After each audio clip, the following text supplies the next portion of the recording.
Electricast. Welcome to the Flash Finds podcast, the world's fastest podcast where we explore how Facebook can help you with the stuff you're into. I'm Emma Rogue, joined by Nathan the Cat Lady, a Facebook creator. So Nathan, if you're into pets, what kind of stuff can you find on Facebook? Well, I make reels about useful tips for pet owners. For instance, cats don't like still water, so all of my cats have cat fountains. Oh my gosh, that's so cute. What a great episode. See you next time on the Flash Finds podcast, all about discovering the stuff on Facebook you care about. Bye.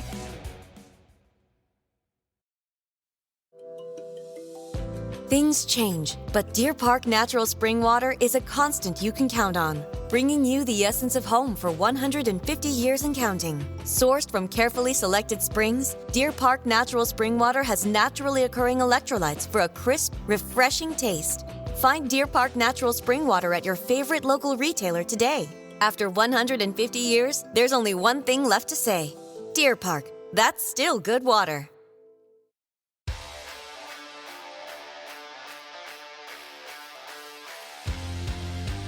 Hello and welcome to Beyond the Arc. No, I'm just kidding. That's a new inside joke with our Discord chat. But this is missing the point. I am the guy Hollywood Ray with my brother D.K. Sizzle, and we're here to talk all things basketball, man. Like I'm excited. I was mad that I missed the show the other night, and I texted him right away. I said I need to be on with one of you later on this week, and you happily obliged. So here we are. So here we are, man. So. Let's just jump right into it. So, back-to-back series, back-to-back wins, back-to-back 4-1 results. So, I think we'd be remiss if we didn't start with talking about the elder statesman of this Celtics team, and that's one Al Horford. Had a historical game. 15 rebounds, I think 6 made threes, I think 5 blocks. It's the first time someone's ever done that. In NBA history, so not just in the playoffs, but in NBA history. I think he tied LeBron and Kareem with something as well. So it's amazing to see what he did last night. So just speak to what you saw from him last night. I have a bit of an apology that I have to give after you give your speech. But yeah, just speak to what you saw from him last night and just how his leadership shined through when we needed him most. Well, obviously, there was an Al Horford question going into this game, right? And it was a question we were asking each other. We were messaging leading up to the game with our thoughts, and the question mark was really like the one I was asking at least was like, is there a way that we can supplement Al's minutes somehow? Because I noticed a significant drop off in performance when he was hitting certain minute thresholds in the first few games of particularly this Cavs series, since like we've really seen the burden get borne out of Porzingis not being here. And, you get into the 5th, 6th, 7th game where your starting center isn't starting, and you're starting to look at like how the minutes are affecting the player that's come in to replace them. And I think that these were fair questions to be asking, because I was seeing Cornet have like high efficiency minutes on the court because of the way that the Cavs are currently constituted. Sometimes in basketball, Ray, Al Horford just fucking dunks in your soup. And whatever weird kind of universal energy sort of took the conversation out of our Discord and all the way across the country to Boston, Massachusetts, and got into Al Horford's Wheaties that morning. He just absolutely threw all expectation and sort of dismissal maybe of him, borderline, personally. And he had a vintage Al Horford game in the sense that I think he showed us like he did like the best of Al Horford. He played like the greatest hits. He showed us like young Atlanta Al Horford with the jumping out of bounds and like throwing the ball off the guy. And it's like, wow, that guy for his size is weirdly athletic, and he's wiry and he's long and he's doing all these different things. He was constantly involved. His presence was super felt. I still have my concerns and issues with him on the defensive side of the ball. There's things that guards on the other team can exploit. Specifically, things the color commentators were saying, things like, well, I mean, this is how good Al Horford is. He can get switched onto a guard at the perimeter and take him to the whole way to the cup on a replay of a basket that the guard scored on Al Horford. And I'm like, no, he can't. This is like an ongoing issue. And I don't blame him for that. I blame the structure of the defense when we like over switch. and I think teams can get to that matchup too easily. But all that aside, he came out of a shooting slump like a horse on fire, and just started making shots. Like missed his first one or two, and then just started making shots, and then constantly spaced in a way that made him such a lethal offensive threat. I really enjoyed watching the game and the performance and the irony of how we were talking about it. And like it sounds like a cliche, but it is things. This is the thing we've said on this show before in different circumstances. In order to win a championship, we were going to need at least one game like that from Al Horford. Yep. Now, the stakes might have been low for everybody because we were playing the Donovan Mitchell-less Cavs, but I invite you to think about the quicksand or the snowball or whatever metaphor you want to use if we lost that game and then Mitchell comes back. Yep. And then we go, oh shit. Wait a second, 4-2 or maybe Celtics in 6. Oh shit. Okay. You didn't want that in your life. I promise you.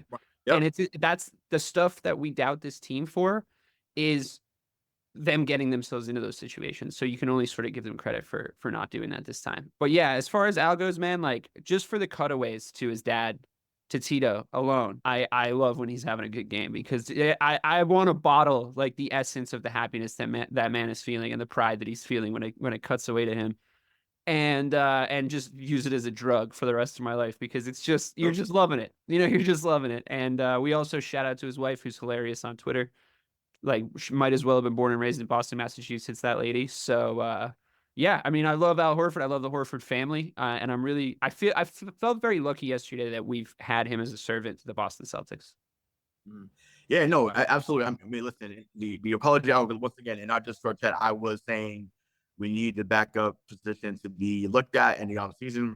I want to be clear. I still feel that way. I'm not gonna hedge, as our good buddy Mike was telling me earlier. He's like, you're hedging your bets. No, I'm not hedging. I just think that. Yeah, let's not even think about the offseason though right now. You know what I mean? I know, but I mean that's what time it can happen. Like, they can't find a replacement now. Yeah, it seems like obviously Tillman hasn't played, obviously, and we're not going to play Tatum, so it's just really I didn't love all the minutes I saw of Tillman, to be honest with you. I found sure. I mean, he definitely had a couple of subpar outings, but I mean, I hope they give him another chance to redeem himself. I do think in the next series we could use him. Like I said, we'll get into that later on in the show. But I just think, to me, obviously what we saw last night wasn't sustainable. But what I saw last night reminded me of the game he had a few years ago against Milwaukee, when when Giannis was talking crazy to him, and then he went ballistic. And it's almost like he's kind of like that player, like don't wake up a sleeping giant type thing. So who knows? Maybe this sets him off going forward. They're still going to need his contributions, but I just don't want to overexert him. And that's exactly what I was saying going into the game. You know what I'm saying? So it's not that he's a scrub. It's not that he's. That's why I said about addressing the position, because I'm just like, he shouldn't have to play 35, 30, 38 minutes, but he has to in this moment because we don't have, Porzingis. So it is what it is. But he did a phenomenal job as far as him guarding on the perimeter and guarding his 50 guards. If you go north to south on him, you have a shot. If you go east to west, he's going to get to you. And that's that we saw last night. We've seen it in the past.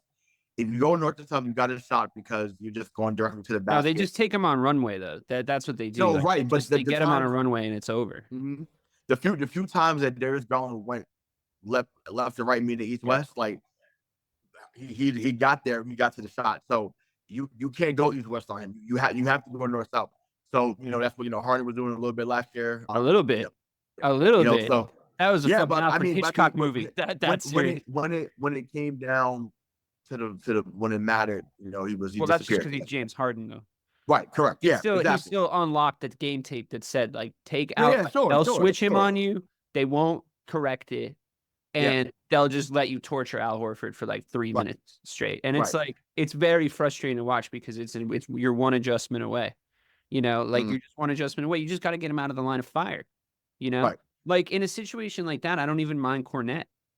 Just because, like, if he can just get to the spot at like roughly the same time, he's long enough. Like I think he's put in quality. He's put in like legitimately quality minutes. Yeah, in a position and more than maybe we've expected. But no two bigs at all. like not for like a second really out. And I get why, because we don't really have depth at that position and you need to split up those minutes. I would be interested to see if Porzingis comes back, like a little bit more of that, which we saw at times over the season of Al and Cornette out there at the same time, where Cornette can do a little bit of the body work, just a little bit of the body work that just to help Al out, as kind of his sidekick. Yeah. Well, I think we'll see more of that if they end up facing Indiana. I think because they're facing Miles Turner. I don't think we're gonna have to worry about that. Well, no, I'm saying for we'll get to that later. Yeah, we'll get to that later. But I'm saying about I'm just if that's the case, once again, we have to say if because it's not for certain yet. So if it happens, get that. I'm sure Knicks fans feel the same way as you feel. But if we were to face Miles Turner, like I said, I think you would see more of that. More of that lineup. But right now the Knicks are just playing Isaiah Hartenstein, and although he has been a very good piece for them, he is not someone that's going to even do remotely what we saw from Evan Mobley. He's not even going to do what we were saw from Jared Allen. So I'm not really worried about him at that position. He plays hard. He is not someone that's really going to scare anybody up front. So that's hopefully that's the matchup that we end up seeing. But speaking of someone matching up and sometimes, and that's why I use the operative word, sometimes doing what needs to be done. The head of the snake, the head of the table, to use a wrestling reference, head of the table. Jayson Tatum, last night, gets 25, 10. You've stated on this show numerous times in the last few weeks, and even in our chat, your annoyance with how he's been playing at times. Mike has stated his annoyance with how he's played at times. So just, what did you see from him last night that, you think he can transfer it, going forward? And, do you think he ends up turning the corner? I think that the fate of our team, and this isn't news, the fate of our team hinges on whether Tatum is on one of two possible sides of a certain wall that we all have in our heads. I think that regardless of how many good supporting cast members you have, basketball is a game where like the best guy can win you the series. And he has not been in a situation in the playoffs yet where there's been a guy even remotely close to being able to be the best guy compared to him. And if he gets into a situation with Joker, I don't fancy his chances. I just watch Jokic, and he's so good. Like he's just that guy, like what that Anthony Edwards versus Joker series was like one of my favorites I've ever watched, honestly, because it might not even go 7, but it was one of those series that was just so high level at times. Like we saw the highest level defense, the highest level offense in response. And I just have this image in my head of what a 7-game series would look like against them, and it's very Jayson Tatum related. Right. Yeah. No, I mean, listen, I totally get it, and to the point about Denver, I don't want to use the word insurmountable because there's any team is beatable. I want to be clear about that. So scary. They're like B2. If the 16 Warriors can be any team can be beat. So I know. But you have to have LeBron James involved in that. No, sure. But I'm saying like they figured it out, obviously. But it's just like my thing is just how that team was viewed is what I mean. No one. But I know. Needless to say, Denver, yes, they finally broke through last year. And truth be told, they have been the Western Conference version of us. And they were very doubted. People forget it. Oh, they were doubted. Yeah, they lost to the Lakers. They lost to Portland. They lost to Golden State. This does all happen under the Murray and Jokic regime. And people were wondering when was it going to be their time? And they finally broke through last year. So once again, a lot of that stuff gets resolved once you win. So people forget the struggles before you got to the championship. So I think there's good reason for that. I genuinely believe there's good reason for that. I mean, a lot of people were shitting on Draymond Green on Inside the NBA yesterday in the post. A lot of people were shitting on him because of how he interviewed Tatum, because he kind of did the interview like he played basketball. He was just a little underhanded with the questions that he was asking him. Like he was asking him questions that Tatum really couldn't possibly answer in order to make himself look like a provocateur, which I understand, but at the same time, that's him though. That's who he is. Yeah, like I understand. That's your brand. It's not really my personal cup of tea, but there was a point that he made yesterday about the fact that no one gives a shit. And then he said it to Tatum. He didn't really need to do that. But the fact is, like, nobody really gives a shit if we win round 1, round 2, finals. It doesn't, or Eastern Conference Finals. It doesn't make a difference to anyone anymore because the way that this team has progressed, they've hit each benchmark. Like you want them to skip a few steps, but they've hit each benchmark. They've regressed and then they've progressed. They've progressed and then they've regressed. They've done every step from year to year, and I think it has put sort of legitimate doubts into the minds of the fan base, to be quite honest. And yeah, I understand like the comparisons of what you're pointing out. Like they did this, they did this, but that would mean the comparison has to sort of stop if Tatum can't do what Joker did, which is win a fucking championship. Like I don't think there's anything bad about that. The narrative changing once you do the thing. Because you've done the thing. So, like, yeah, of course it's going to change the narrative, right? Right. I hope that it does, because I like, once again, it's amazing to me what I've seen. I'm just like, yo, like, let's once again, let's just see once he gets back there. And yes, I will admittedly say on air right now, we are currently the Philadelphia Eagles of the 2000s right now. That's what we are. Okay. And that's the route you want to go. I can't say Buffalo because we haven't made 4 straight finals, but we've made, like I said, this is the third straight conference finals. 1-1 in the last 2. So yeah, right now the Philadelphia Eagles of the 2000s. Knocking at the door.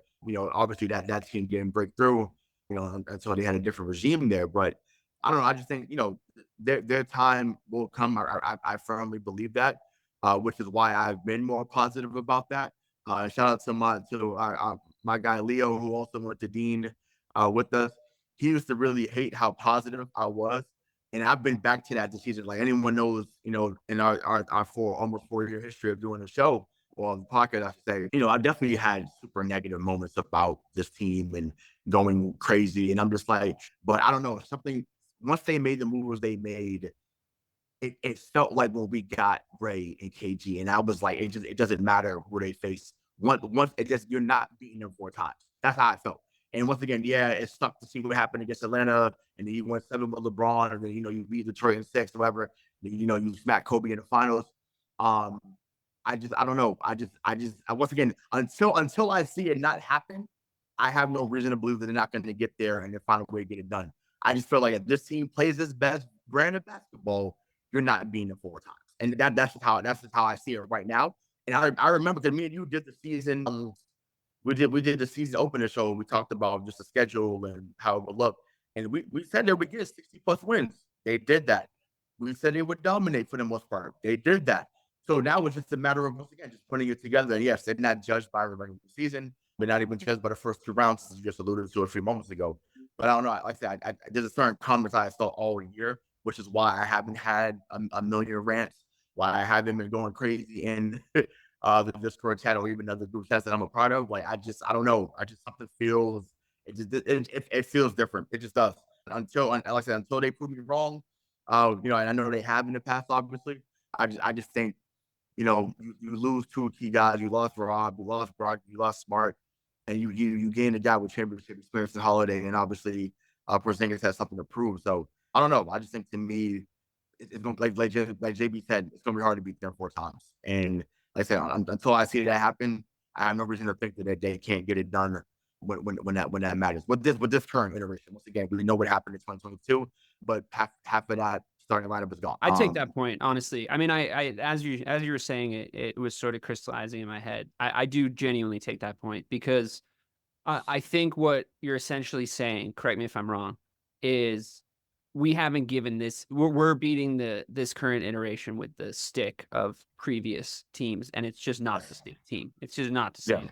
And one of the most important realities of how it's not the same is it's like 35 to 40% more talented overall. Yeah. Like, and in like a pretty big way, and in pretty key areas, to a point where they were sort of able to win 60+ games in second gear for most of the season. And I do think that like we're kind of seeing them try to shrug that off, and like they are having trouble getting it out of second from time to time. But when they get to third and when they get to fourth, not to overextend the metaphor, but like when they get to third, when they get to fourth, that those gears look like the best basketball I've seen in Boston since 2008. Yeah. Factually. Like when I'm including Porzingis. And I mean, I think a lot of people tune in right now to the basketball season, you know, as the playoffs sort of start to take off. But there's long, lonely, cold February nights where you're watching the Boston Celtics play like the fucking Portland Trailblazers.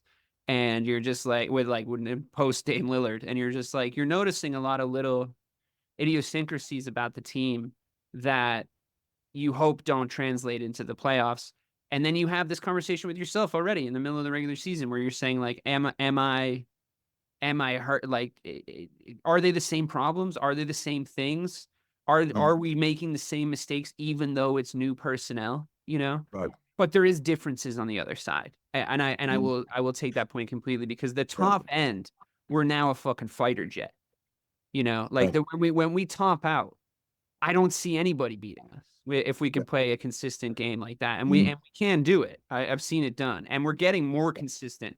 We're not having, to third quarter woes for the Celtics, like the last 3 third quarters, like this. And it's like none of those stat lines are emerging. There's no slumps, noticeable slumps at the same time of games. And I will say to myself and all the people that were saying this, we did close out a game that was closer. We did do that. You know, we did. Yeah. It was like we had a little bit of a cushion. We were really operating with like a 6 to 8 point cushion for the majority of the game. And then we just killed them. Like we just went, okay, thanks guys. Thanks for playing. Thanks for coming. Really appreciate you being here. You guys are great competitors. I'm going to hit like 4 threes in a row between me and Jaylen Brown. And then you guys are going to go home. And then that's what happened. And I said it in the second quarter. I was like, it feels like we're trying to let them leave with pride. And I think that bites us in the ass sometimes. But it was a handshake by the end. By about minute 4, minute 3 of the fourth quarter, it was very like, okay, yep, you guys did great. We didn't have D Mitchell, so I don't know. See you guys later. Built-in excuse, I don't know. That's for the Cleveland podcast to figure out. No, facts. Cleveland fought hard. Once again, Evan Mobley's a top 5 pick. Darius Garland is a lottery pick. I listen. That's the best game I've seen Marcus Morris play since he was in the Celtic uniform. You understand me? Like, it was kind of funny because he was in the guard. Yeah, it was crazy.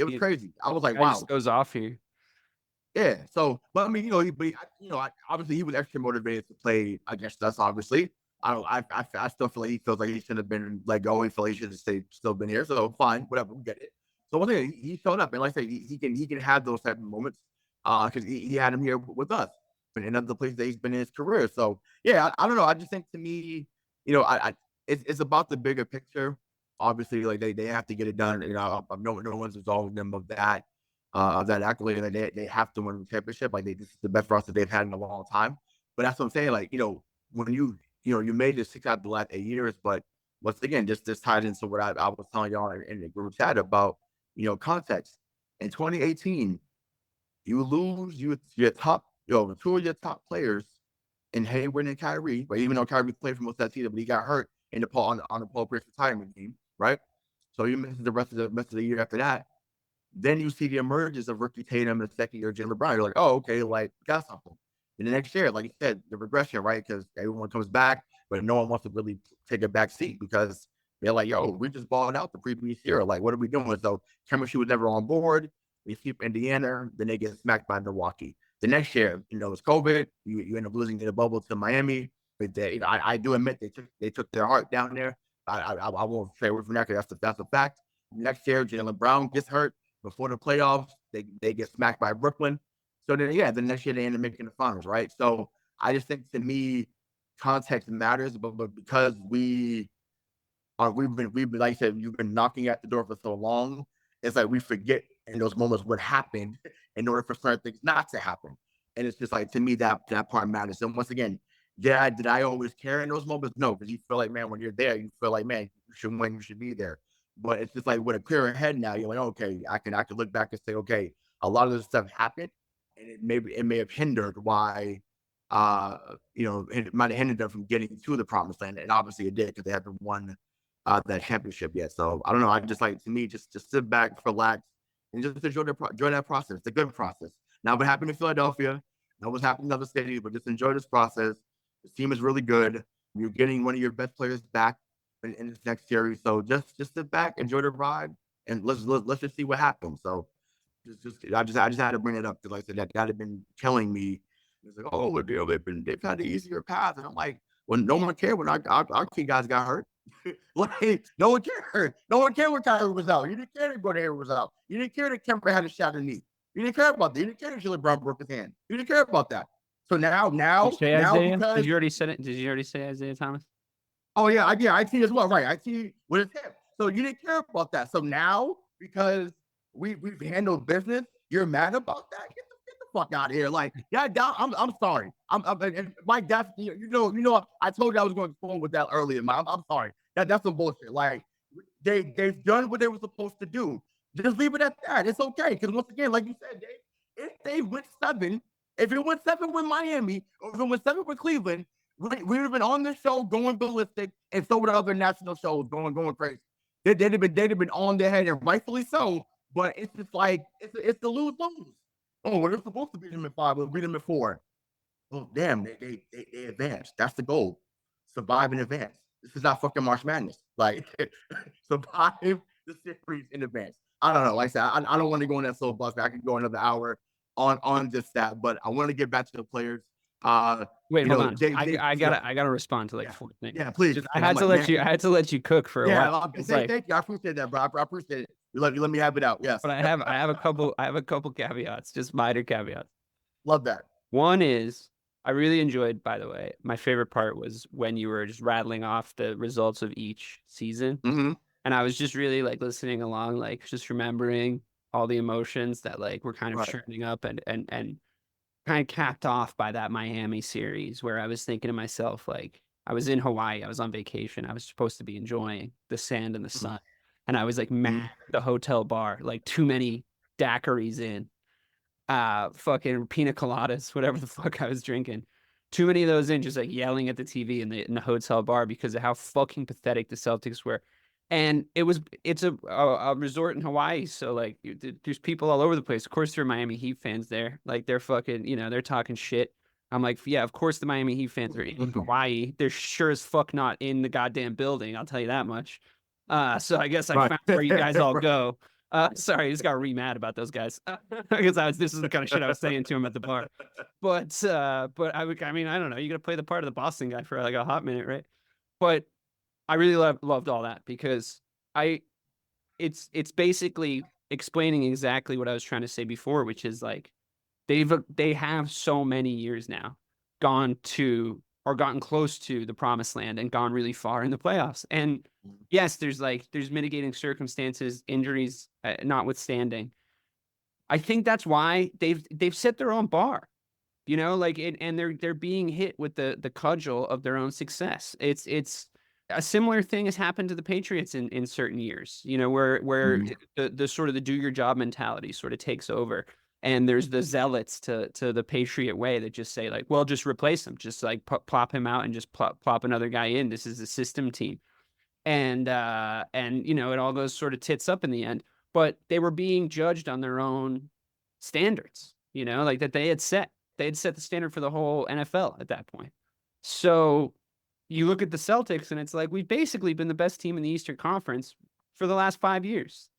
And I don't know if that's a damning indictment of the Eastern Conference, but I mean, it's is that how bad the Eastern Conference is?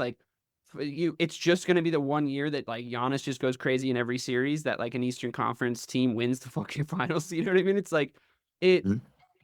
we need to represent our conference a little bit better. Yes, we did go through all that. Yes, all those all the things in the context of what you were saying is true, but we have to show up this year, right? I mean, it's because of all that. Both things can be true, I think. Yes, all those things did happen, and a lot of that shit's not their fault, but that's also doesn't make it any less the fucking circumstances that they're in. And I do believe, and I will say this really positively about them, and in agreement with you, I think they understand that. I think they fully understand that. I think they've accepted that. I think, and I think a level of acceptance of that phenomenon that we're talking about was required. Otherwise, they would have had a built-in excuse in their heads to essentially say, well, I mean, you guys hold us to too high of a standard. And Tatum was sort of alluding to that for a second in one of the post-game press conferences. I think it was Cleveland lost. It was. Yeah. He was saying, like, we're expected to just win every game. Yes. Yeah. Yes. Yeah. Yes. I mean, but yes. I'm like, but I mean, once again, and it just I'm being facetious when I say this, but it's like a 16-0 playoffs. Really? Like, yeah. like what's it? I'm still mad we didn't win 82 regular season games. I fucking, on the prediction show, I said 82-0. I wasn't that far off, but I was far off enough that it fucking annoyed me. You know? No, right? No. Listen, you were fucking stacked, Ray. We're like, all the nuances that we just went through. We go through all these nuances and all these different things. And yes, of course, Porzingis is hurt, but we're so stacked that it still shouldn't matter. Like, that's just the truth of the situation. We are fucking stacked, and you want to be the underdog. Everybody wants to be the underdog. The scrappy fucking underdog story is just a better narrative. It's a better train to ride. I get it. Being up here fucking sucks, dude. A lot of people can't handle the air because it's fucking thin. But I need the Celtics to be able to. And that's definitely absolutely. I think last year's loss to Miami, I think crystallized, like I said, them accepting what's going on, because obviously to not take them seriously and you get down 3-0, and then you mount that comeback or almost comeback, I should say, to get it toward Game 7 and they're falling short, unfortunately. But I think that's where it was like, all right, like whatever, and that's why you saw it, right? We saw it in the offseason. They were there a month in advance, in the facility going off. Like we talked about, it was like, oh, let's go. I think from the jump, they was like, nah, like this has to be different this year. And it starts with us, meaning JV and JT, and then it's trickled down to everybody else. But yeah, Brad Stevens a lot of credit for this though. Like, for sure. What you're talking about, because like I think the idea of changing the nucleus, for better or for worse, and like obviously we've talked to death the idea of like, do they win, do they not, what are the stakes for the team, when now that we've pushed all our chips into the middle, right? What Brad went all in with, I really like. Given the context of the job that he had going in, I think is really impressive. I think he capped out what he can do, and I think to change the nucleus of the team without changing the nucleus of the team was a masterstroke. And to give the team to essentially the guys that said we'll split it, JB and JT, they sort of agreed to that by the end, right?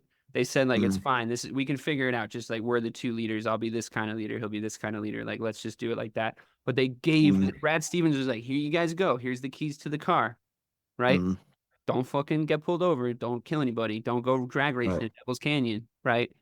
And for the most part, I think they've been really consummate professionals, especially with the additional sort of addendum of JB's contract and the sort of albatross that you have to wear with that. I think those two guys have had an immaculate seasons as from a professional basketball player standpoint. And I also think that, to your point, there's a lot to be said to like unwinding the sort of hysteria around Tatum and the standards he's being set against, because it's like, is he a top 3 player? That's the question. Can he be an MVP candidate? That's the question. The question isn't, so you're dealing with like these tiny increments of basketball up at the very, very, very top, because he's not Tyrese fucking Halliburton. You know what I mean? Like he's being talked about in this very exciting time where we don't know who's going to emerge as the best player of that generation. And it's a really, really talented generation, of which he's sort of an elder statesman of now. Like Tatum on down, 26 on down, the NBA is unbelievably exciting. Just unfucking believably exciting. Like there's just so many plot lines and narratives and stories about to emerge. Like the scripts have written themselves, and Silver can just sit back and count his fucking money. I swear to God, it's such a great generation coming in. And I would argue it's already more exciting and like more watchable than the previous one, the KD LeBron generation. I already like a lot of the people in it better. Yeah, I mean it's definitely getting there for sure. And to your point about the standard is being held to, I guess what bothers me the most is like he gets spoken about as if he's never ever come through in the playoffs. once again, if you want to judge him, Game 6 Milwaukee. Right now, yeah, if you want to judge him for the 2022 finals, okay, I have no, because they lost it. Okay, fine. And there was moments where he came up very small. Absolutely. Yeah. Like that, there's no way to deny that or to mitigate. Cool, fine. He definitely did roll his ankle in Game 7 against Miami. Right, correct. Right, but I'm just saying. Right, yeah, you know, we can count that one. I don't think we should count that one. No, right. But I'm saying, but it's just like you see, like you just said it, the 46 in Milwaukee. Even the year they lost to Brooklyn in the first round. The only game they won, the man had 54 in. Like, and then he had 40 the next game. They lost that game, but I'm like, he was the only one out there going at KD, going crazy. Then obviously they sweep Brooklyn the next year. He goes at KD, goes at him. I just always have to call out whenever that series is brought up that is my favorite Jayson Tatum series of all time. And that is the thing though about him. It's a very strange situation. It's a very sort of novel thing that we're seeing sort of emerge right before our eyes. Like he's the ultimate streak trick or treat player, you know, like it's just on these longer sort of streaks where it's really hard to put your finger on who he is, you know? And like when it's the same, it marries to the same question of when you're talking about what the identity of this team is and how it's going to get changed. The narrative is going to get changed. If we win a championship, the same will trickle down to Tatum. And because we'll know who he is because he'll have to have shown himself. There's no path, you know, and I agree with you totally. The easiest walk narrative, like, oh, Jimmy Butler, this. Yes, I do expect them to win those games. And I absolutely don't think that we should I'm just trying to like do crowd control. Like, let's all not start jerking each other off because we're winning these series is all I'm saying. But there is a fact that is true, which is he needs to get the fucking job done just as much as the Celtics need to get the job done, right? Absolutely. So I need that Brooklyn version of him. I need that Game 6 in Milwaukee version of him to be who he is because there's just too many examples on the other side. Do you know what I mean? So no, that's fair. I think even when like this season, right? So I remember the game against Minnesota when Minnesota came up here. Minnesota beat them out there in Minnesota in November, but the Minnesota game, I think they're in January. And, you know, it was like, oh, you know, that the rumblings of Anthony Edwards being the new face had already started to really, or started to really be out there. And what I saw that night from Tatum was that he said, not so fast, y'all forgot who I was. And in that fourth quarter, and so at least in the regular season, it's the best fourth quarter I've ever seen him play in his whole career. He literally scored or assisted on every basket for like at least 5 minutes straight. And I was like, if that's the guy, if like I said, we bottle that up or bottle some more of that up in the playoffs, you could rest assured Eddie Palladino, he's the PA announcer, you could rest assured in June, he'll be saying your 2024 champions are the Boston Celtics. There's no doubt in my mind. Because, I mean, from the shots he was hitting and everything was in rhythm, right? Like he's a rhythm guy. He's more like a mellow and everything. Like he's a rhythm guy. But once the rhythm is there, he's hard to stop. Like it's just that's not an opinion. That's a fact. But I think what I've always been asking of him, and I think he showed really legitimate flashes of this in Game 4 and Game 5 against the Cavs. How he gets into that rhythm is my request of him. Like how he decides to get into that rhythm and how he decides to access the game. You know, right? Because sometimes the way he wants to get involved, the game's not going that way, which is really strange because one of his best rookie qualities, in my opinion, if you can think all the way back now at this point to his rookie year, is how well he let the game come to him. He always just like it was one of the things I like the absolute best thing about his game is he was like, oh, you're giving me the layup on this side? Cool, I'll just take it. It was all very natural. He was really natural, like around the rim sort of mover. And I think as he sort of tried to develop other facets of his game, and this happens, I think, in any sort of individual sport, is like you just don't like sharpen the knives. You can't sharpen all the knives at once, sort of a thing, right? So you have to sort of prioritize like how you make your game most effective, right? Fighters are like this, basketball players are like this. It's a thing where it's like, well, you know, do I want to be a specialty player? Do I want to be able to do this? And I always, over the years, I was just always a little, and I think you've had these moments too, where I was a little like, I wish you wouldn't focus so much on that aspect of your game. It's not as effective. It's just not as effective. And the fact that he can take 2 steps from if he's one step inside the 3-point line, he's 2 steps away from like stretching out for a finger roll. You know what I mean? Like, and to me, I'm like, dude, you're so fucking long. And all this team does is switch. Why can't we exploit mismatches on the other side and give Tatum an opportunity to just torture people? And yep. I think that came up on its own against Cleveland. And I think he was sort of like giving into what the game was giving him. And he just went strong under the basket. He lowered his shoulder a bunch. Don't flick your arm out, bud. Lower your shoulder. Like, you got to bowl in there, like that's how you don't get that call. And like those little nuances to that game, it's like the more you do it, the better you get at it. And he was like, this is my paint. And it's not the biggest team in the world, but there's guys in there that can scrap. And he was like, this is my paint. I'm taking this. Rebounds got him in there in game 4. And that's how he dominated that. And I really appreciated that. And I thought that was fucking hustle. That was strength.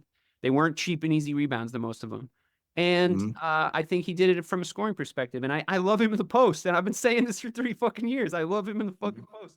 That he was hitting the step back. Fine. He was hitting it. But that doesn't make it any more efficient or necessary to me personally, because I just don't think it's going to be the same situation when you're facing the likes of Joker. That side step 3 is unguardable though. And like, obviously it has to fall. He falls in love with it when it doesn't fall though. He falls in love with it when it doesn't. No, true. And I think, but you mentioned something a few moments ago. You gave a lot of great points, but what I wanted to focus on was, you saying about them carving out the matchups and going from there. See, for me, I feel like sometimes they get bogged down with hunting the matchup too often, and it takes them out the natural flow of the offense. They definitely do that. Yeah, 100%. and it's like and that to me, and I was to me, ball. And then the shot clocks run out, right? The fucking by the time they find their matchups, we're out of time. I know exactly what it's so annoying. Yeah, ball movement is the key. Once again, I love that they at times they move the ball really well. I think 4 guys yesterday, they had 5 or more assists. Like that's huge. Like if that's what's gonna happen, then they're gonna win more games more often than not. So keep moving the ball, but it has to be consistent because they get very stagnant. When their ball is not moving. And once again, that's the key for most teams. But it's like we don't. I don't want to see the ISO ball all the time. Once again, certain times in the quarter it's necessary. I get it. But if you have a big on you that you can get by, do that. Like, for instance, we've talked about this before. It's the way they run that ISO game. Right, exactly.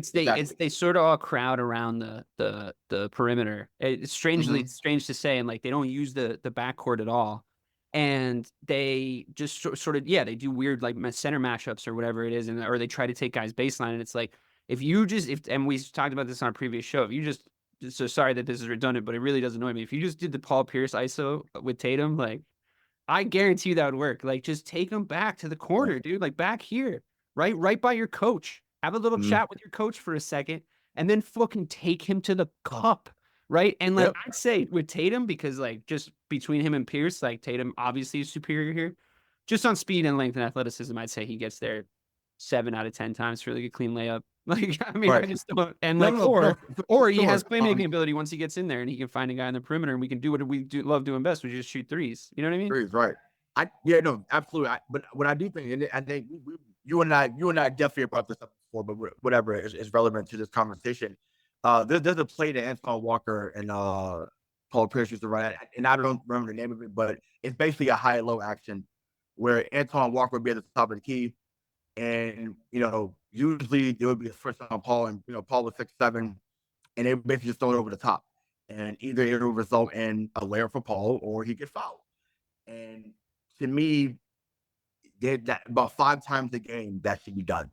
And maybe if you don't want to do it with JB and him, that's fine. You can do it with Al, because Al's an excellent passer. You can even do it with KP, and that's what they're missing too. That's another thing. If he was, you get stacked. Yes, we get that. KP running that high-low action where he does that dribble handoff like Jokic, and he hits you on the run and going to the cup.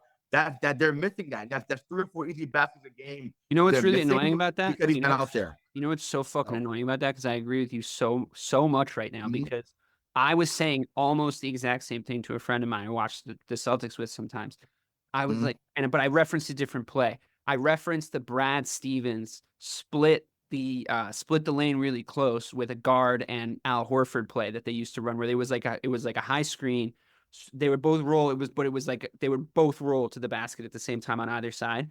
And it was, I don't remember the name of the play either, but like Horford would always be closer to the cup And the guy would always have an option to either just like drop it off the backboard or find Horford, like, because they would have a guy between them, but they would be like longer than them. And it's a Brad Stevens play, and it would work all the time. It was a really effective kind of like, let's get into our rhythm play.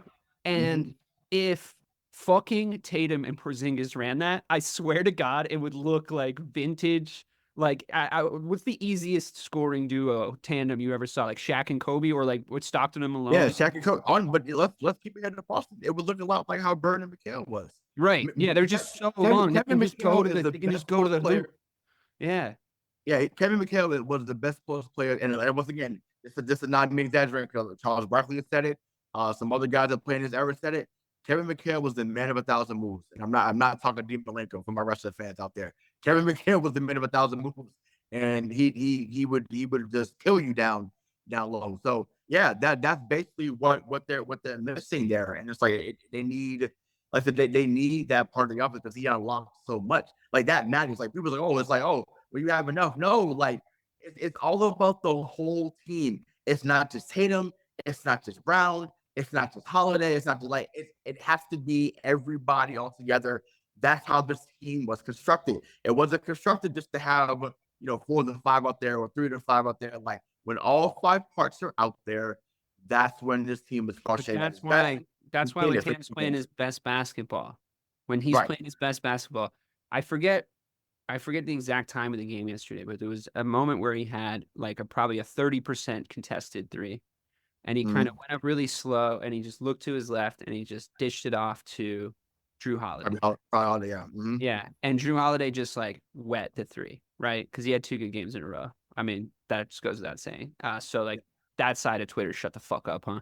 But I mean, let's get into it. I'm glad you brought it up, because I was about to talk about him next. So perfect segue. So yeah, I mean, I just think, just to your point about sharing the ball, sharing the responsibilities, like that, to me, it was like the exact right time to give up your shot, because he was shooting well. Like Tatum was shooting well. Like he had just put a couple shots down, and instead of taking the heat check, he just read the game, and he just like passed it in Holiday for 100% open look. And that gives you, I'm not a spiritual person, Ray. I don't believe in anything really other than this. You can put a little juju on a ball when you pass it to someone in every single sport. If you're really feeling it, you can like NBA Jam, just put a little like fire into it. And just like just blow a little fucking blow a little magic into it. And like a pass can make a made shot, in my opinion. Absolutely. Like a pass can be so good that you can't miss the shot you take. And I've experienced it in real life. I've gotten passes passed to me where it hits my hands so nicely, it's like I'm not even taking the shot. This is just a continuation of the pass, like, and it's going in the net. And that was one of those. There was just enough like heat on it that he was like, I'm just going to do this right now. He was just in his flow state. And I want him to play like that all the time, because that, to me, is how you unlock the Jrue Holidays of the world. Is like it's Tatum and Brown's responsibility again. And Brown, I think plays off Holiday a little bit better. I like when they get involved together. To be honest, I like that tandem a lot. I'm sure you've noticed it as well. They have similar games. They're similar games, similar frames. Like they're both really good from the mid range. They can run a cool thing when they both get going, and it's a thing I really like watching. It's kind of old school. But they have to get the Jrue Holidays of the world involved, because like Holiday will sacrifice for you, but you got to give some back. You know what I mean? Then you got to get going in a couple games and like help them out and get everybody involved. And I think that's an important part of the way this team's structured as well. Just to agree with your point, really. No, right. So yeah, so that's once again great segue into that. So obviously, we've said all year about Jrue Holiday being one of the key additions to this team in the offseason. Had a really good year, despite what some of Celtics Twitter or even some international media or even local media has even alluded to. And, this series, I feel like he, had his welcome to the playoff moment in Boston. What he did on the road in games 3 and 4 was huge for this team. So just, seeing what you saw from him on the road, and even the second half in last night's game, as we record this on a Thursday night, just, what do you think unlocked that for him in the second round? And then just kind of what do you expect to see from him going into the conference finals? I just thought he simplified his game offensively. And he just either asked or someone noticed, like, hey, like, just so you guys know, like, I'm pretty open on the catch and shoot in like these situations. And like somebody finally started paying attention to that. And he went up with confidence. Like, I don't know if his offense was really going to the point where he should have had the confidence that he had to take the first few shots to start off those 2 games, but they look like Jrue Holiday shots to me, if that makes sense. I know that's like very ethereal like thing to say, but like when he's playing well, his game looks a really specific way. You can tell a really good Jrue Holiday game from a not so good Jrue Holiday game. And the really good ones are really nice to watch. And he's the kind of player that you need on your team to win a championship. And like he just is. Like he has the ability to win you a game of basketball from a very supplemental place on the court. You know, like really just quietly work in the dark. Sure, he doesn't take the like loudest shots in the world, although a couple of them yesterday were. But he's better because JB's playing really well. He's better because the guy he's standing next to is playing really well. And I think I think that's going to help our home presence a lot in these playoffs, because that's something that, you know, people are like, oh, why are you guys 500 at home? Now we're 3-2 or whatever over the last like 2 playoff series. And it's like, well, we didn't have Jrue Holiday. You know, Jrue Holiday is the exact perfect home role player. I know he had a really good away game in this run too, but he's the kind of guy where like it's like, oh shit, like Jrue Holiday's killing him today. That's happening in the Garden, like in the playoffs again. Like it's gonna happen. I maybe multiple times. And I just love those minutes from him. Like they're super high quality. And I think that I don't think he does it as often as Derek White does. Obviously he doesn't. Like it's not even really close as far as like their scoring output. But it does remind me when they go in streaks like that, when Derek White has his hot streaks, they remind me of each other a little bit, because I'm like, you can just go to him or not. Like he's, you know, you can go to him and he'll shoot and he'll probably make it, but he's not like taking up a ton of space, and he'll let the game sort of flow, and like he'll still play make. And then he'll come back a little bit later and he'll be Derek White again, or he'll be Jrue Holiday again. And it's like, I really like the way that they carried themselves in those games. Like to your earlier point about the identity of this team in the playoffs, like being different because of those types of guys. I really like that. You know, I really like Jrue Holiday being like, I'm still Jrue Holiday, just so you guys know, like I'm still better than basically everybody you have on the court right now. In fact, to be honest. Yeah. So, yeah. I wouldn't take one player that played in Game 5 on Cleveland. I don't think. No, I don't think I would over Jrue Holiday. I don't think that I would. Oh no, I mean, once again, he showed his value all year. But like I said, game 3 and 4 is where, like I said, he gave everyone a nice reminder of like, hey, I'm the guy that's been here before. I'm the guy that's going to be that common presence when you need it. That's going to get a key rebound when you need it. It's going to get a key steal or a key block when you need it, or even a key 3-pointer when you need it. And for me, I remember like this couple of games, especially in the regular season, that stuck out to me with Jrue. I remember the game he had in Sacramento where I'd been clamoring for it in the Discord. I was like, I need to see aggressive Jrue. Like I kept saying it. I was like, it's going to happen. It was, all right, but I'm like, no, like it's got to come. It's got to happen. And in that Sacramento game, in that early road trip, I remember him. I think Tatum was out that game because they wanted to rest him. And Holiday, I think, had 22 that night. And I was like, okay, like this is what we need for him. Because he's getting close to that. Watch out.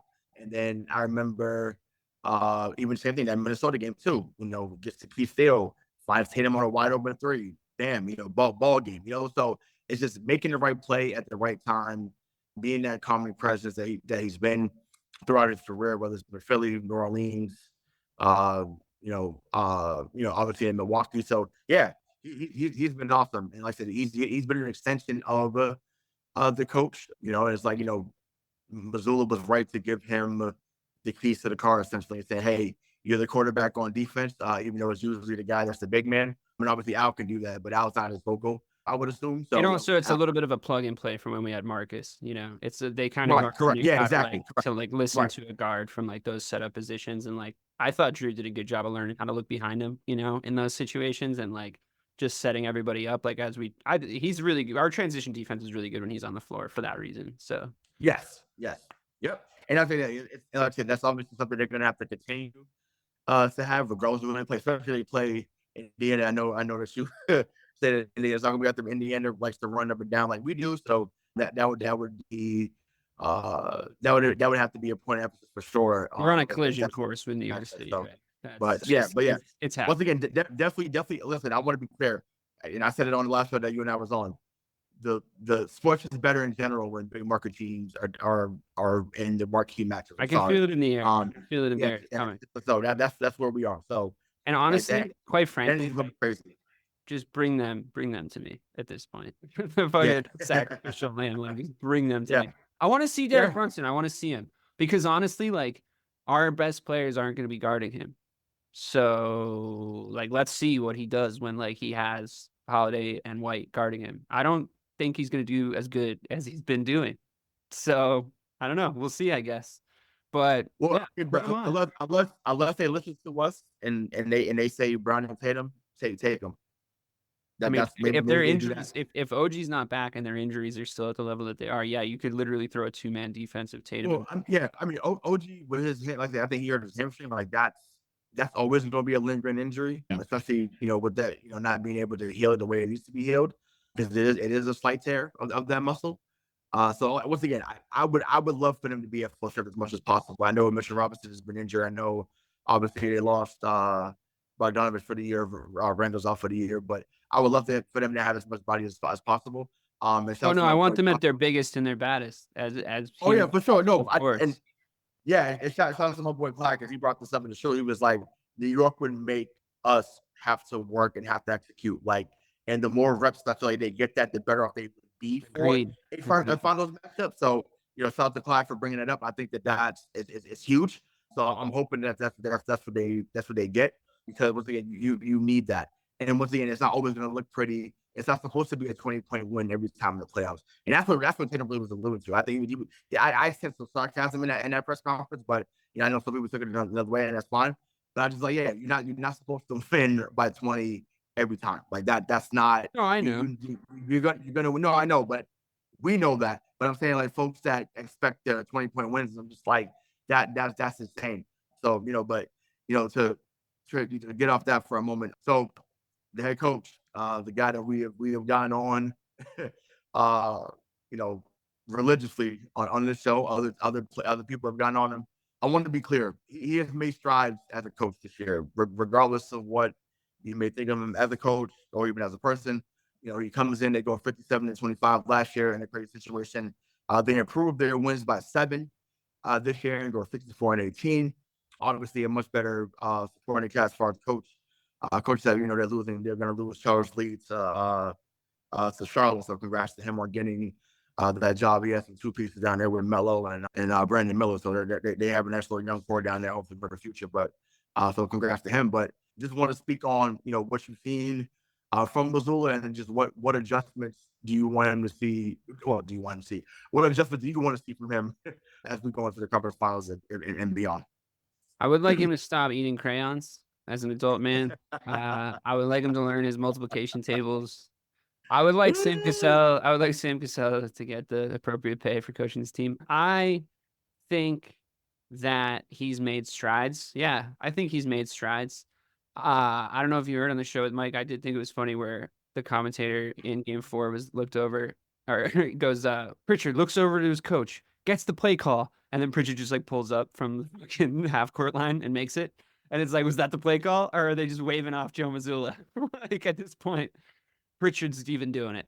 But I think I think that he's more confident. I've definitely seen his confidence levels go up quite a lot. I think he's more comfortable. I think that his choice to play Al as many minutes as he did paid off in the short term. I don't know if we wanted to like do the Al Horford explosion right now or like how necessary it was, but maybe it was. I need him to stop playing so many minutes, but now we're going into a series where we could, no Julius Randle. I think Anunoby will be back, but I don't think that's really a Horford question. I think that's more Tatum and Brown issue to solve. We're going to need like reliable minutes from him. Hopefully Porzingis comes back, obviously, but I want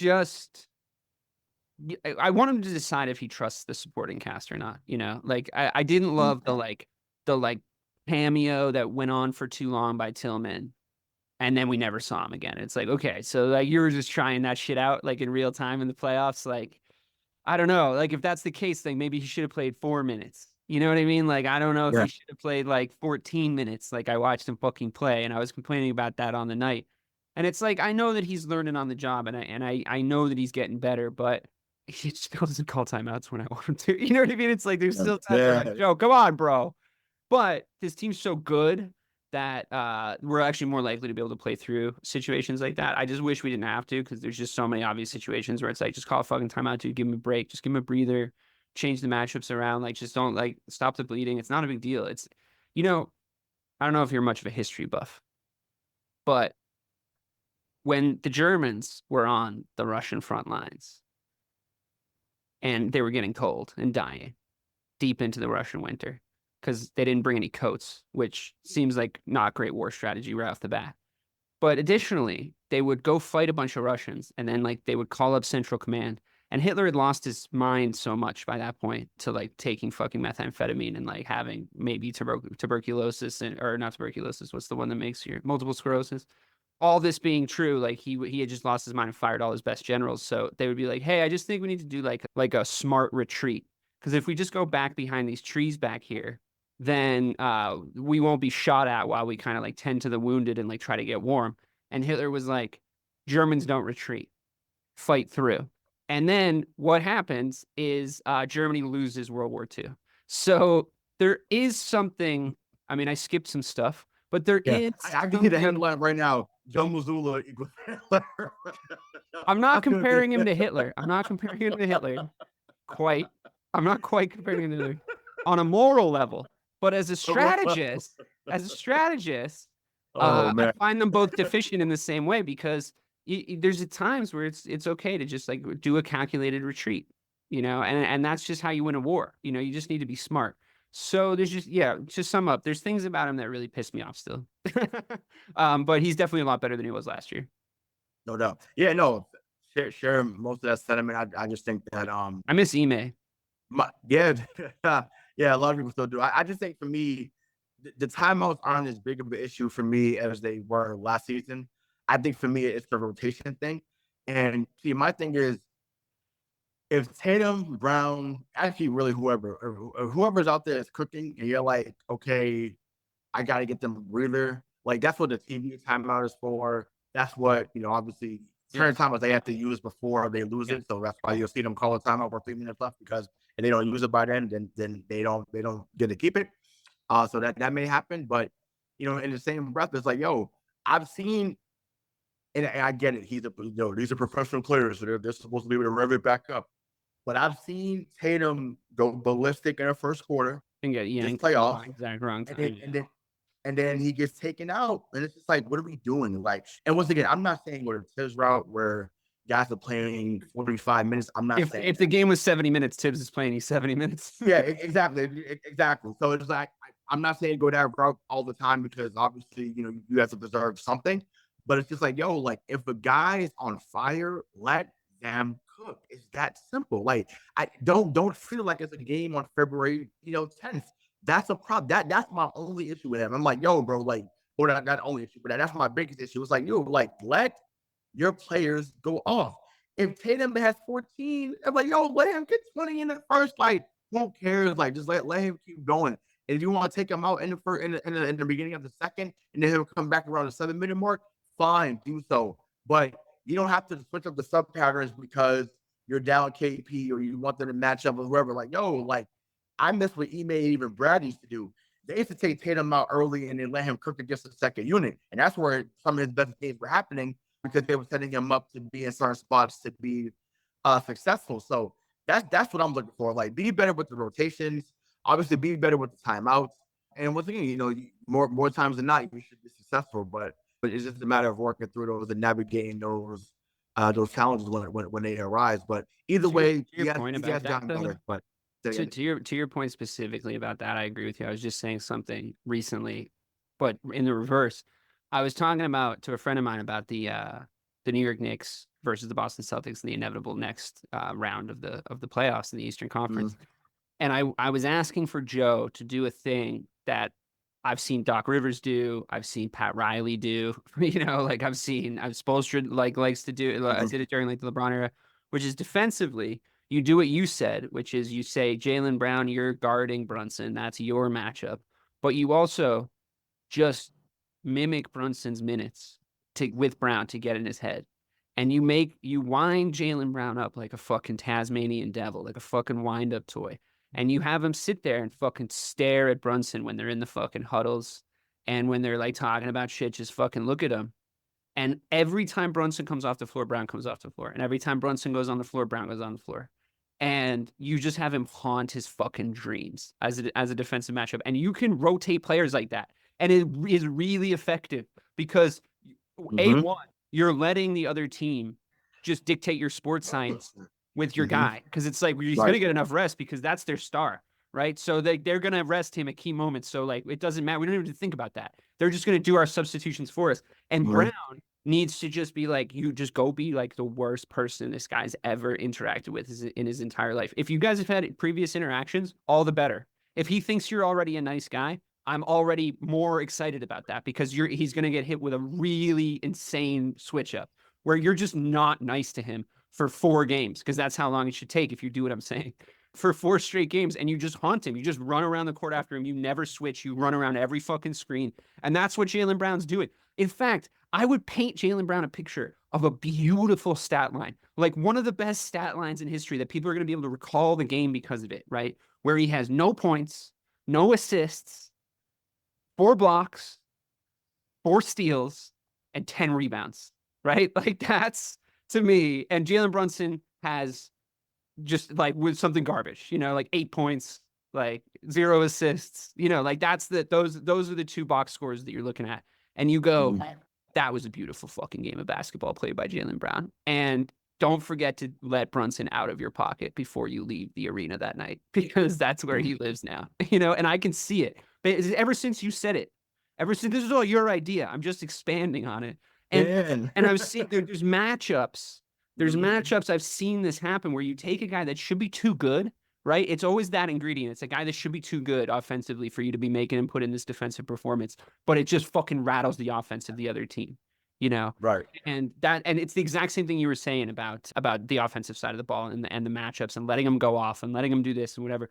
Never, ever let Brunson get anywhere around that whole court without a co-pilot named Jaylen Brown and just watch the beautiful results, and then you gas Brown up because you're like, look at this dude. They're all saying he might kill you, dude. They're all saying like, nobody can take this guy one-on-one. Like nobody can clamp this dude up. Like, come on. Like every round, they're doubting me. Oh, I do this. Oh, I'm dragging my team through with all the injuries, whatever. Fuck that. You're better than him one-on-one. This isn't the New York Knicks versus the Boston Celtics. This is Jaylen Brown versus fucking. I would love that. I would be so excited about that. It would be great. And once again, I said it. I was able to add a chance to be on a guy that does shows for the Knicks, and I told him, I said, look, I said Brunson is 2017 IT. He is, in every sense of the word.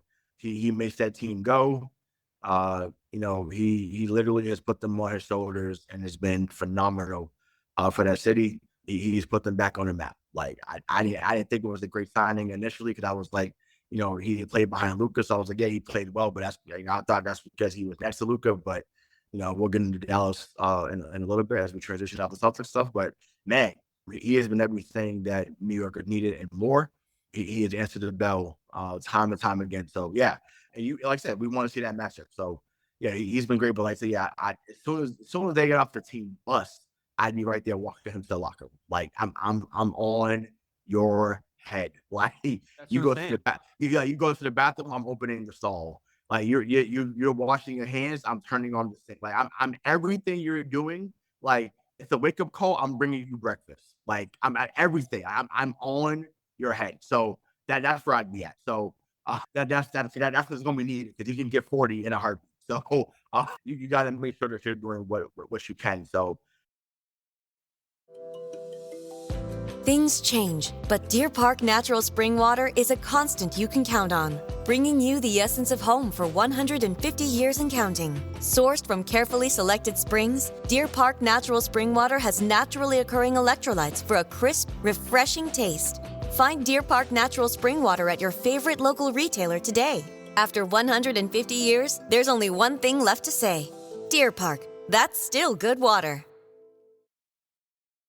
Yeah, so getting into the rest of the NBA, there's been a lot of great playoff basketball. You Mike talked about the other night. So I wanted to continue with that great talk. Currently, we have Game 6 of the Nuggets versus the Timberwolves. Once again, has been a phenomenal series. Obviously, you want to talk about a swing of emotions, though. Obviously, Minnesota goes up, 2-0. Basically, 95% of people said, "Oh, it's about to be a sweep." You said 6. So I was like, okay, here we go. As we are currently taping, Minnesota is actually up 19 at the half, so they're up 59-40.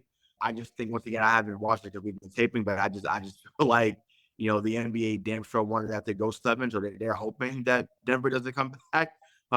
Minnesota's played really well. I've been watching out the corner of my eye over here. Minnesota's playing.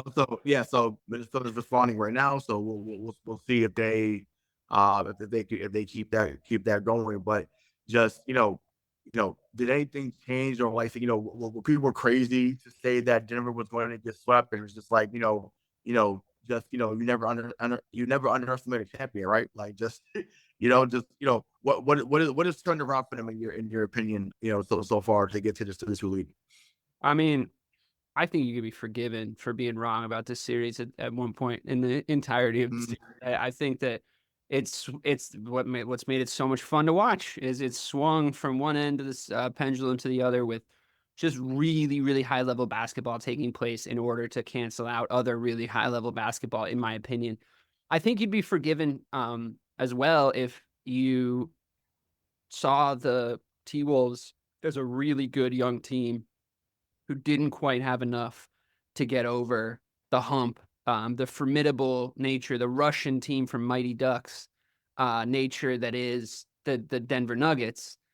But I still believe, and I still believed coming into this game in Anthony Edwards and the things that he's able to do. Like, I'm not going to watch him have one game that wasn't as good as the game before that game where he blew past 40 points and was just doing like incredible shit, but his team still lost. If anybody, and I said this to you in the Discord, if anybody wanted to come and join him on the Let's Play at all, well, they would have won one of the 2 games in Minnesota. So, I don't blame him at all, personally.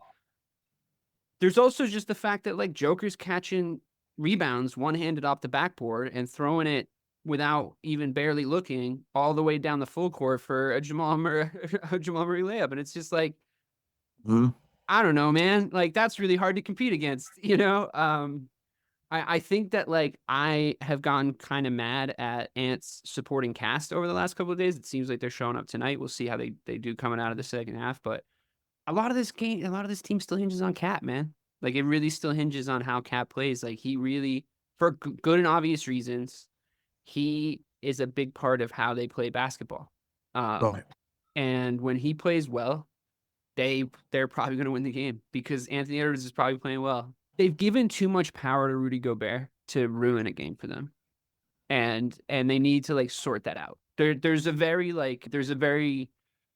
I shudder to even say this, but there's a very Grant Williams-esque quality of Rudy Gobert's game that is really disturbing to me on, like, a lot of levels. Like, he really has that, like, I'm him, no you're not, like, DNA. And defensive player of the year, it's like, I made that joke to you in the Discord. I was like, he's the most fraudulent defensive player of the year since Marcus Smart. And, like, I was joking, but at the same time, like, Marcus Smart went on to, like, fall off a fucking cliff defensively in that playoffs after he won that award. And, like, that is exactly what happened to Rudy Gobert across those 2 games. Now, when they play great defense, he's like, he's a big part of why they play great defense. They're acting really long under the basket. They're always trying to get the ball. And I think in a playoff sense, it's a little naive sometimes because they are really dependent on how the ref whistles the game. I think we can agree on that. And I don't think that they're at the level where, like, Anthony Edwards is getting the calls that he might be getting in, like, maybe next year or in a few years. That would change the game because I'm seeing 8 to 12 LeBron James foul shots in his game that are not getting whistled. And I know people do not like to hear that. You and I can talk about this because, like, you're a man of distinction. You're a gentleman of culture. You understand that this is just a reality in the game of basketball. And Right. I'm okay with it personally. I'm all right with it because there's probably a little bit of a lean on like, I doubt he didn't get you. Like if I'm going one way or the other on like if I think it was a foul or not, or you got him, if I guess that like you didn't really get LeBron like the whole way, you didn't like fully block him, you didn't do this, like you didn't do that, I'm probably gonna be right a lot of the time. You know what I mean? Like there's just like that. Right. I understand their plight, like on some level, because it's like I didn't really see it, but my guess is you didn't get him like you're saying you got him because it's LeBron James. So there is something to be said for that, and I think that Anthony Edwards doesn't get those calls yet. I also think Karl Anthony Towns asks for those calls like he's that dude, and I'm like, oh, you're never gonna get those calls, Karl. Like that's like just based on the profile player you are, your just general personality. Even if you have an MVP season, you're not getting those calls. I just want him to know that, like right off the bat. He's just too. It's the way he asks. It's like Tatum. It's like the way he says it to the refs. You just know they fucking hate him. Like like you just know they're like, dude, shut the fuck up. I'm never gonna call. It's like the way he says it. I can see how he carries himself. I'm like, no. Like Kobe Bryant, they were like, oh shit, sorry, man. Sorry, Kobe. Blow the whistle. You know, they're fucking scared of that guy. Yeah, no, for sure. No, you know, Karl Anthony Towns isn't striking fear into people's hearts. Anthony Edwards is a nice guy, but he might get less whistles across the course of his career because of that, you know? Like genuinely, I think that's a thing. But he's doing that psycho thing that MJ and Kobe could do, and he's doing it with a smile on his face. I forget who said that, but it was a great quote, and I agree. I love that guy. He's literally my favorite basketball player, and it happened over the course of one season. Like I even didn't mind it when he was killing us. So yeah, no, I mean, listen, he's been awesome. I just think, see, for me, and I had a conversation with somebody about this earlier today, and I didn't even think about it until they brought it up. You know, I remember the series last year against, or it might have been a year before against Memphis, and a lot of the talk, whether we think so or not, we can go back and listen to different people's takes. They were giving the same adoration to John Morant. They were. And obviously he got hurt, and obviously the stuff that happened off the court. They really shouldn't have got in trouble for, but that's a whole nother scenario for another day. But I just feel like I'm looking forward to seeing him and John go at it. Because John and them got them the last time when they faced the playoffs the year before. John Morant was giving it to everybody, in Minnesota, including Ant. So I just feel like we'll see. I don't think we're ever going to see that happen again. I don't. Yeah, but see, I think we forget because he's been out for the whole year just about how good he was before the injury and what happened off the court. But I know that dude was giving it to he was giving it to people, and I feel like and we forget though. Anthony Edwards. Go ahead. Anthony Edwards is a 4-year veteran, and he came in the league when he was 18. You know what I mean? It's like he's 22 years old, and I think that like, when you're doing comps like that, like I personally just think that that's going to be a footnote in their rivalry. I don't think that it's gonna. I don't think he's going to get him like that again. Well, no, I'm saying I think that if we don't think that that's going to be the two guys in the West going forward, like we're. You think they're going to put a? Do you think they're going to put? I mean. Do you think that Ja's going to get enough of a supporting cast to be able to compete with Anto at this level with what you're seeing from the Timberwolves this high of a level in the playoffs? Maybe not in Memphis. Like maybe he has. Oh, you're saying move? Yeah. So maybe, but I do think once again because he has that mentality too. It's like like I'm the guy too. Like he's not going to back down. And I just once again he's jumping over people and dunking around you. He's doing whatever he wants to when he was ready. And we saw it. So it's not like we just see it. Like we've seen it happen. So I know this sounds reductive. I know this. I really hope that we see that for the next 10 years. Though. I really do. I mean, I think it's great. I love it, and the more rivalries, the better. But like, that shot that we keep seeing in the playoff promos where it's just Ant has just hit a shot on KD and he's running backwards down the court. And it's in this last series, this Suns series. I think it was Game 4 of the sweep. And he's like talking shit to Kevin Durant, but he's like smiling, like big wide smile at him, just like but talking shit, And they've done all these cool edits of like him being like, I love Kevin Durant. He's my favorite player. That guy's fucking awesome. Like this, that, the other. Like, he's so great. And then just a cut of him just murdering KD. Like just their team dying. Like a quick and painless death, honestly. Same like Tatum did to him, honestly. It was very similar. Like the way that except I think Tatum obviously defended him in a completely different way. But Mhm. Point being, there's already so many like iconic shots.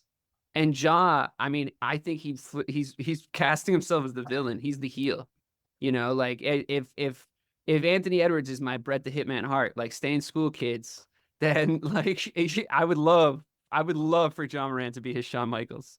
I would Oh, think that would be listen, great. if that's the case, Yeah. like we're like I said, we're good for the next 10 years. Oh, Easily. amazing. Easily. Amazing. Easily if that's the I'm case. gonna be such a fan Like of the I said, Western Conference if that happens. Like I'm gonna be yeah, such a fucking they're Western going Conference to nerd. yeah, they're going to see each other as long as both stay healthy and both stay in the same conference, like they're going to see each other. And then like to me, let's see, and obviously, we didn't talk about SGA, we could talk about the Dallas series next, but it's like, you got SGA, obviously you have Luka, you have, even in Sacramento's, let's just say you got guys like De'Aaron Fox. Like there's so many guards in the West that are just supremely talented. And it's just like, every year a lot of things have to go right for your team to be successful. So whether it's health, whether it's guys taking a leap, guys being better defenders, you name it, right? So, and that's what happened this year for Minnesota. Like they took advantage of everything that was around them. Anthony Edwards got better because Alexander Walker got better. Naz Reid, who I wanted here in Boston before he signed that deal, he's gotten better. So a lot of things went right for them, and they would do obviously right because I think this was like their first playoff series they Man's won. going fucking crazy right now. Just so you Fun know. for years.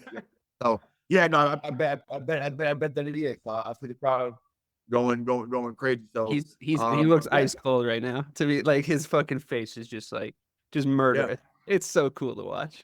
yeah. Cause I remember even last year when they lost in 5, I remember him saying he was like Denver may win this series, they're not sweeping us. And I remember him going ballistic in that game 4 last year to keep the series alive. Granted, they lost it, they ended up losing in the 5th game, but he was just like, we may lose, but yeah, you're not sweeping us.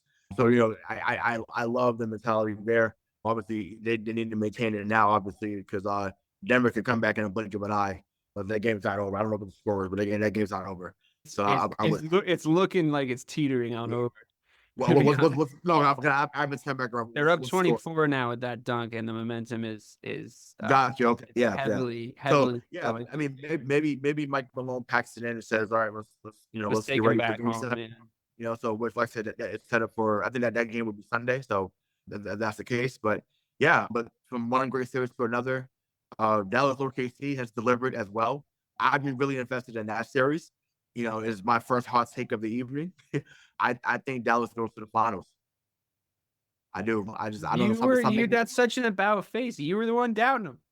Well, no, right. But I was saying, no, you were saying who to be feared. I didn't fear them, but I'm like, just the way they're playing though right now. I got to give credit where it's due. I think defensively they've gotten so much better than what they were. And that's why I wasn't concerned, because I was like, well, the defense is not what it needs to be. But since they traded your boy, they traded your boy to Charlotte, PJ Watson is way better than I ever expected. Oh my God, it's unbelievable. He's been hitting the corner 3. Obviously, Derrick Jones. And I mean, once again, Spo and them should get credit because they were the first ones to believe in Derrick Jones, but he's turned into a guy that can play and be a 3-and-D guy. Obviously, Tim Hardaway Jr. and Josh Green, and obviously, what Kyrie's been able to do, throughout this playoffs before, like they're way more formidable than I thought. So just thoughts on that series and just how Dallas has really turned it up in recent memory. I mean, I feel like I need to say that I distinctly remember saying out loud on a show with you and Mike that Dallas potentially had the best backcourt in the NBA with the Kyrie trade. And everybody was like, no, we're not doing this again. We're not going down the fucking Kyrie train again. We're not doing this. And I'm like, and I understood it. I got it. I got it. Because at that point I was like, I can't really keep defending this fucking guy, to be honest. Because some of the shit that was coming out of his fucking mouth. But like I always said, like, I think was pretty consistent on this point. I always just thought he was a fucking baller. I just and it all sort of seems to sort of come back to the mean, come back to the average, like with players like him, where it's just like, I don't know, like for the first time, he just put his head down and played basketball, and he just seems to have respect for the coach, and he seems to have respect for the other best guy on the team. He seems to think like, Luka Doncic is at my level, so I'll play with him because we can be really great together. And I thought, just like it was always true when he was playing his best basketball in previous iterations, notably Cleveland and Boston, before all of the things happened that we talk about all the time. Mm-hmm. I think that he's always been able to facilitate a lot, and he can really score at key times, and he makes really good decisions. But there's ways to slow Kyrie Irving down if it's like just Kyrie Irving, if he's carrying like all the load because of his size and because of like the way that his game works. It's like you can sort of bully him inside. You can, you can do it. You remember LeBron was the one who sort of figured out how to guard Rondo from like scoring. Like Rondo went from looking like he might potentially be one of the best like go to the hoop scorers of all time to like LeBron James being like, no. You just go up there at the same time and swat him into fucking oblivion is what you do because they're all layups and they all have a ton of air underneath them. So LeBron, I remember like 2 key games where he was just like whap, whap, whap, whap against fucking Rondo. And then Rondo changed his game completely. He was like, I will just pass, I think. And it was great. He was a great passer and everything. But yeah, there was none of that shit going on. And I think that you can limit him. I think that you can bump him.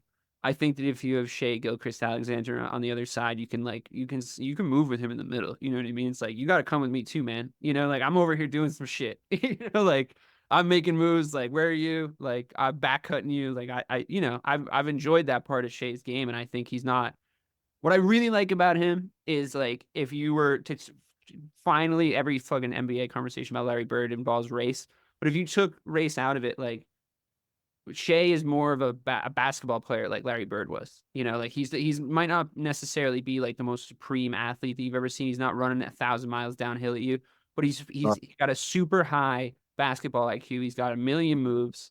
He knows where to be, when to be there. He knows how to be like lethal. Just such a stone cold assassin at times, and that's why the whole series is hinging on Luka, because when you have the banged up, falling over, oh my God, my knee, oh my God, my face, oh my God, my dick, Luka, it's not working. It's not playing right, and the sort of like, I'm kind of hobbling and I'm just going to like jump up and take like a 1-footer from over here. It might go in. I don't know. I'm Luka Doncic. No, that wasn't working. And then in that game 5, I think he was very like, okay, I don't think I've been playing well enough. Like I need to let the game come to me a little bit, and I need to like stop being such a little bitch. And then he did that, and I think that that's what turned the series. Right. That being said, like, I don't know, man. I don't think I'm going to be in the betting against Shea business moving forward in his career. I think I'm just going to start that trend early. I think you're probably right. The team that wins Game 5 traditionally wins the series like 88% of the time. So you're probably right. But I'm just going to start that trend early because I just think like the dollar cost averaging of that investment will come back at me in spades if I just like don't doubt that kid, because like he's got some stuff. Yeah, he's got some sauce. And I was not familiar, I don't think, with his game. Like I think where they were sitting in the West, I don't think that I was, and this is naive of me, it is, but I don't think I was ready to like take them into consideration yet. I really think it was far enough away from Boston that I ever thought that we would meet with any sort of stakes, referencing the Thunder, that I was just like, I don't know. And the only reason I was really commenting on Dallas was because I follow the guards that they have because I like them, right? Yeah. I was just not familiar with the game of SGA, and I don't know. He struck fear into my heart a couple of times, Ray, if I'm being honest. Like he just like over the course of this series, like he really can like if we're furthering the WWE comparisons, like he's got Undertaker vibes. Like that's what he's. I think we talked about the last time we was on the show together. Like, I'm a big fan of his game. I know, like I said, obviously, Ant's getting their love and Luka's getting love, but yeah, SGA is the problem. And like I said, he is what a lot of people thought was the consensus MVP. So a lot of people seem to think. Yeah, so he's got to respond. In Game 6, regardless. So win or lose, he's got to respond. So. Either you got to be the reason why they win, but you can't be the reason why they lose. So that's kind of where it's at. But again, Chet Holmgren's been a really good pickup. Obviously the both Chandler Williams is really good. Lou Dort has been really good in the series as well. So yeah, I'm like that their pieces have finally come together. after having a million first round picks. They still have a million first round picks left to go. So I'm sure they'll hit on some more picks. Sam Presti has always done a really good job, with getting those picks. And because they are a small market, they've always done well with developing their talent, so to speak. So yeah, they'll be a staple in the West for years to come. Health aside. So yeah, I mean, like I said, they've been awesome. The Western Conference playoffs in general has been awesome. The whole playoffs in general have been awesome, but definitely the better matches have been in the West. But I know before we get out of here, there was a couple of things you wanted to touch on. So the floor is yours, sir. I just wanted to say, I hope that we don't lose Inside the NBA because I think it's a really good show. I think that making a good studio show is difficult, and you can measure that level of difficulty by how few of them there actually are. Tune into any Fox NFL Sunday, and there's 40 overstuffed suits, all with different color patterns in order to make them stand out. And people just saying very broad 1 to 2 sentence analysis of the show. And there's just too many people on the panels because it's a fucking good old boys club and everyone's getting everybody jobs. And it's just overstuffed and it needs a reset. Apparently, Brady's coming in now. I didn't think Greg Olson was such a bad sports figure, to be honest, but I don't know how good Brady's going to be because he's already weird looking. So, I don't, it's going to be like a little bit of a Collinsworth situation as we watch his face like degrade into like old clay as the fucking surgeries start to wander to their own corners of his face map. Watch it happen. It's going to get weirder and weirder. He's going to look like a monster by the time he's older. And he's going to live forever because he's like fucking drinking fucking demon blood or whatever he's doing. So all that being said, I really enjoy Inside the NBA as a studio show. I think it'll be fine. Like they should definitely just like release them off from their contracts and let them go to NBC or wherever the NBA is going. But I would like to also say like a big like I will not miss you at all to TNT, and they're just like never having a good app to watch the NBA on. Just like they're just having generally terrible reliability and coverage, just bad like messaging and advertising. Terrible channel. The Turner Broadcasting Network can all like eat a dick, and just their whole family of broadcasters can just absolutely eat a dick. Unless, of course, they want to give us our own show, in which case I'm Papa Turner. And just present those nuts to me. I will gargle them. But in the words of James Brown, where you at, Ted? Yeah, where you at, Ted? I'll delete this. I'll deny I ever said it. I'll say it was AI. I'll say it was AI. Right, exactly. It's the newest publicist excuse. But anyway, I hope that they don't break that show up, and I hope they're able to carbon copy it wherever the NBA contract goes. That is my main concern. Additionally, I just think like just get more NBA games on channels. Just get more channel. Like NBC has a bunch of channels. They're like Peacock, fucking NBC, True TV. Like they bought all these cable channels. Like put them on there. Yeah, just put the NBA on there if you got nothing else to do. There's plenty of games. I'll watch them. Expand League Pass out to the general public. Like make it a little bit more accessible than paying like all that money to like watch every single game. Like give me another tier. Give me one more tier where I can just like pick one team maybe or something like that, like the Boston Celtics, and it's like a little cheaper. All those things I think need to happen as we move forward. But business aside, it has, I agree, been a fucking great playoffs. I've really been enjoying it. I think we're going to see New York in the finals, in the Eastern Conference Finals, that is. And I fucking love it. I think Anthony Edwards is putting on a historic game. He went down really hard and then he got up, and it was very dramatic. It's all going in the highlight. It's going in his Last Dance documentary when he's drinking his whiskey and smoking a cigar in a giant house that he looks like he's like never even been to before.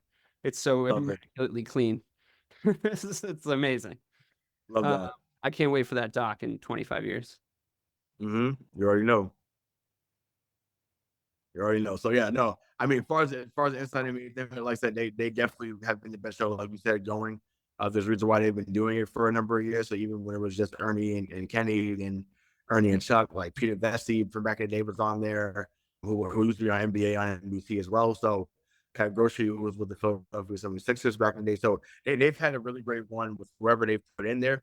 Even the years that they had Magic and Chris Webber there, and like I said, they've always just found a way to reinvent themselves and be ahead of the curve, when it comes to sports entertainment, really. So I love what they've been able to do. So like I said, I echo all the sentiments you said, and I hope that they're able to still maintain what they have regardless of when they're on. NBC or whoever would be dumb to have them change up the model of how they do it, because it has been successful. It doesn't have to be SNL. It doesn't have to be, Mad TV. It doesn't have to be any of that. But, like I said, they have their own flavor. Let them do what they're going to do. And Ernie steers the boat. So if they ever did get out of hand, Ernie knows how to pull all three of them back into into it. So that they'll be just fine. So, and just like that, MCP will always be fine as well. So for DK Sizzle, I'm Hollywood Ray and D.K. Until next time, we'll see you. Peace.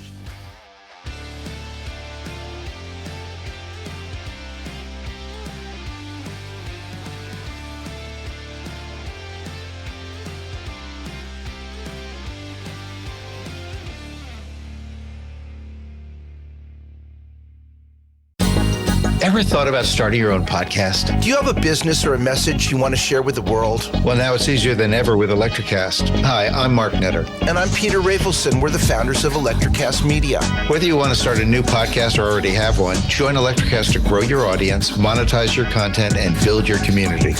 With our simple sign-up, you get free promotion, world-class analytics, premium ads, and personal support. Go to electricast.com and join our community today.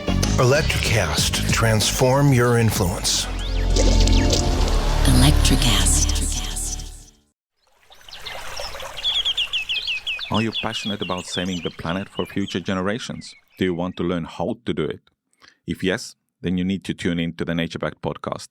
It's a talk show covering the changing world around us, from renewable energy, sustainable agriculture, circular economy, to ESG and social innovation. Don't miss this opportunity to discover how you can join the movement and make a difference. Subscribe to the Nature Backed podcast today on your favorite platform and get ready to be amazed. Electricast.